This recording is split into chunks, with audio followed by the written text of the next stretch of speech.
The American folk opera, Porgy and Bess, went on as planned at the Tel Aviv Opera House this week and last, after the Cape Town Opera turned down the appeal by Nobel Peace Laureate Desmond Tutu to boycott. Israeli peace activists held a flash mob outside the Tel Aviv Opera House on November 15th, urging the Cape Town Opera to boycott.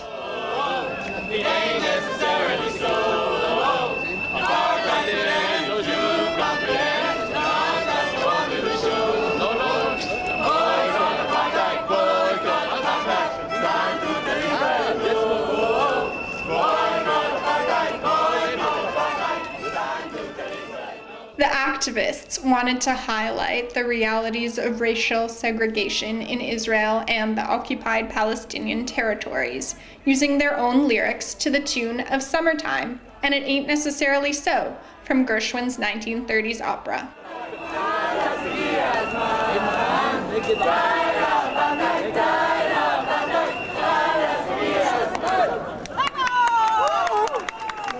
It was the ultimate irony, right? Because we're talking about a South African performance of a story of segregation in a place that has its own segregation, its own virtual apartheid, and so we came to basically boycott the normalization that, of course, any opera group would be giving Israel by coming to play it here in the Camry in the Opera House here. But the South African Opera announced something about meeting with Palestinian organizations while they're here. What's your take on that? It's similar to many other parallel attempts that there have been in the past. For instance, Leonard Cohen did a similar thing where, in exchange for performing in Israel, he was going to also perform in Ramallah, which was rejected, and then he's going to give proceeds to certain peace organizations. But the problem is that all of these organizations and all of these attempts simply normalize relations between Israeli Jews and Israeli Palestinians and Palestinians in the occupied territories. In other words, they say, here, let's all come together, we're all equal parties to this, we can, just have a sort of dialogue about the issues, when at the end of the day, what's really happening is that one side has disproportionate power over the other side. In other words, the Israeli government has disproportionate power over the Palestinian people.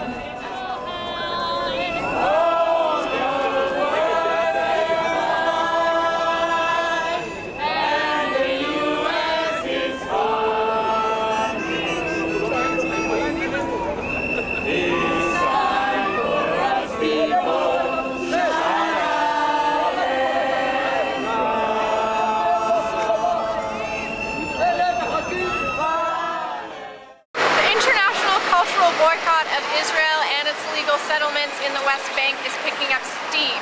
This past spring, a string of musicians announced they would not play in Israel. This includes Roger Waters of Pink Floyd, the Pixies, Gorillaz Sound System, Elvis Costello, and more recently, Annie Lennox and Massive Attack. Then in September, a group of Israeli directors and actors signed a letter stating they would not play at a new cultural center opening in Ariel. The city is one of Israel's largest Jewish settlements in the occupied West Bank. Stephen Sondheim, Julianne Moore, and Cynthia Nixon are among a group of actors, directors, and writers in the United States to publicly support the Ariel boycott.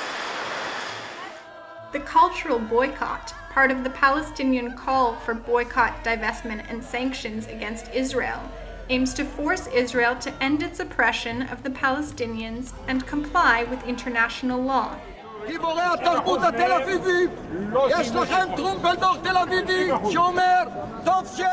Coincidentally, a group of settler activists gathered outside the Opera House in Tel Aviv that same night. They were there to protest the boycott against Ariel, but it was unclear if their demonstration was directed at the Cape Town Opera performers. Have a problem with the actors here. The actors from the theater don't want to show in Ariel City. Ariel City They say I they say understood they, that it's the, not in Israel, and we say it's in Israel. I understood that the actors The actors who is now showing here. they're from South Africa. This is a South African opera. We're not from. We're not against Drum Africa. Although some leftist Israelis lend legitimacy to the boycott against Jewish settlements in the occupied West Bank, the majority feel threatened by any boycott against them. Israelis are really scared of the boycott movement, mostly because I think that they take it very, very personally and they don't really understand its message. I think that that's one of the unfortunate parts, is that we still have a lot of education to do in showing that this is very, very simple. This is about conforming with international law, and then the boycott, divestment, and sanctions go away.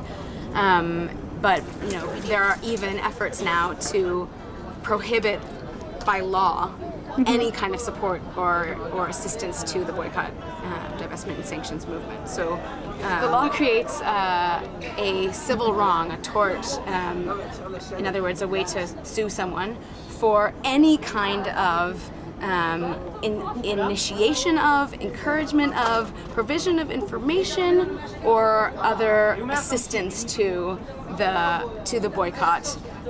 The law is completely vague about what kind of boycott that means, but it's obvious that the intention was that it be about a boycott that opposes the mainstream Israeli policies. It also includes a criminal penalty for a person who cannot pay.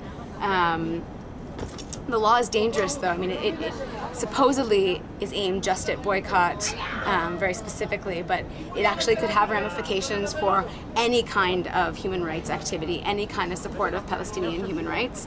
It threatens to shut down, basically, the majority of human rights NGOs in Israel. And it's the most anti-democratic law that we've seen in this country, and to be honest, I don't know of any other example in any other country. Cultural boycott seeks to expose Israel's privileging of its Jewish citizens in contrast to public perception of Israel as a liberal democratic society. This has resulted locally in hysteria. Editorials in national newspapers are dedicated to smearing the boycott, while ministers propose anti-boycott legislation in Parliament. As the success of the BDS movement continues, so too will this outrage and the discussion within Israel.